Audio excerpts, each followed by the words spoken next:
चौकात मंगळवारी हाणामारीचा प्रकार घडला। आर्थिक देवाणघेवाणीतून घडलेल्या प्रकारात कुडाळ तालुक्यातील एका गावातील काहींनी थेट कणकवली गाठली आणि शहरालगतच्या गावातील काहींसोबत वाद होत राडा झाला।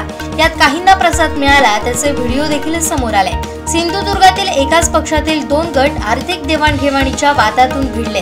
कुडाळ तालुक्यातील एका सरकारी कामावर सुरक्षा रक्षक म्हणून नोकरी लावण्यासाठी कणकवली तालुक्यातील या तरुणानं काही रक्कम ठरवली होती।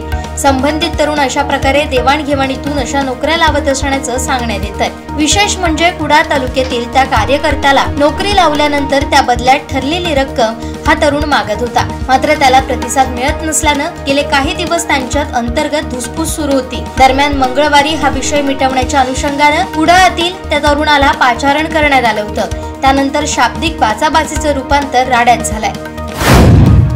रत्नागिरी सिंधुदुर्ग लोकसभा मतदारसंघाची मतमोजणी प्रत्येक विधानसभा मतदारसंघनिहाय 14 टेबलवरती फेरीनिहाय होणार आहे। रत्नागिरी राजापूर मतदारसंघाच्या प्रत्येकी 25 फेऱ्या, चिपळूण कणकवली प्रत्येकी 24 फेऱ्या, सावंतवाडी 22 तर कुडाळ मतदारसंघात 20 फेऱ्या होणार आहेत, अशी माहिती निवडणूक निर्णय अधिकारी एम देवेंदर सिंह यांनी दिली आहे। मिरजुळे MIDCतील भारतीय अन्न महामंडळाच्या गोदामात ही मतमोजणी सकाळी 8 वाजता सुरू होणार आहे। टपाली मतदान मतमोजणीसह प्रत्येक विधानसभा मतदारसंघनिहाय एकाच वेळी मतमोजणीला प्रारंभ होणार आहे।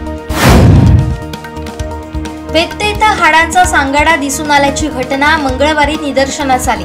यामुळे परिसरात खळबळ उडाली आहे। हा सांगाडा मानवी आहे की प्राण्याचा हे स्पष्ट झालेलं नाहीये।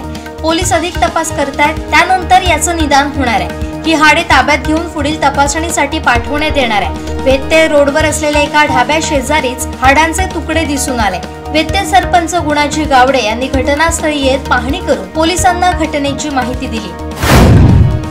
वेंगुर्ला तालुक्यातील होडावडा कस्तुरबा वाडी येथील प्रवीण तुळशीदास होडावडेकर या तरुणानं आपल्या राहत्या घराच्या खोलीतील लाकडी बाराला गळफास लावून आत्महत्या केली। आत्महत्येमागचं कारण समजू शकलेलं नाहीये।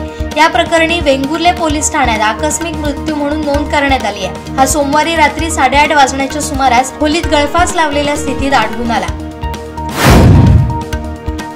सिंधुदुर्ग जिल्ह्यातील 20 ग्राहकांचे प्रश्न तात्काळ सोडवा, त्यांना चांगली सेवा द्या, अन्यथा कायदा हातात घ्यावा लागेल, असा इशारा 20 ग्राहक संघटना आणि व्यापारी महासंघाच्या वतीनं वीज वितरण कंपनीच्या अधिकाऱ्यांना देण्यात आला। तर यावेळी जिल्ह्यातील 20 प्रश्नासंदर्भात योग्य ते नियोजन करण्याचं काम सुरू आहे। लवकरच याबाबतची कार्यवाही करण्यात येईल, असं आश्वासन तनपुरे यांनी दिलंय।